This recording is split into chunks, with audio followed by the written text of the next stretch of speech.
In February 2017, Marion had a massive heart attack at home. Had to do CPR on him. He was life-flighted downtown, and when we got there, they said he was going to die or be very, very brain damaged. He coded again after he arrived at the medical center. And shortly after the chaplain came in, which pretty much that means game over, I began to pray that Marion's survival would be a testimony. And he woke up. He was doing things he wasn't supposed to be doing.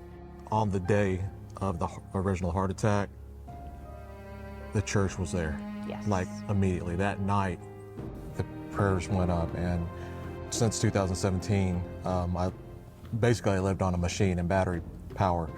As of this New Year's, I got the call that I've been waiting for and we've been praying for, and this church has been praying for with us, of a new heart. And I don't mean in the spiritual way, I mean in the physical way. I got a heart transplant. After having a death experience, not near death, I died. I've been praying, God, what is your purpose for me moving forward? During the Sharing Life campaign, they had talked about church planting. They kind of just said, hey, this is what we're doing, this is where we're going. God gives us opportunities, and we have a choice whether we're going to take that opportunity to share and continue His work, or we can choose not to. The heart transplant came right as we're about to start this church, and then he ended up back in the hospital for some heart rejection. That week was my very first time singing on a hot mic. I'd never done it before. I was nervous already, and I was going to stream it to him on my phone.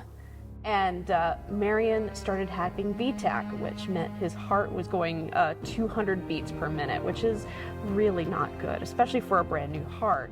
It means they could have cardioverted me, which means shocked me. And I could tell immediately something was wrong. I could hear the alarms going on. It's fine, I'm fine, everything's fine. And so she went up on stage and sang. They're putting IVs or doing all this stuff, and my heart rate is still 200. There was 6 or 7 nurses and there are 2 doctors. They're listening to them sing. As soon as they started praise and worship, my heart rate dropped from 200 to 130 in a matter of seconds. They had to be in there for the entire service. Was there somebody there that maybe didn't know what God's worship can do? I know that I won't be able to go into full-time ministry yet, but I was like, God, what? I don't think me going back into the rat race is where you want me, which I did get my acceptance to Southwestern Baptist Theological Seminary.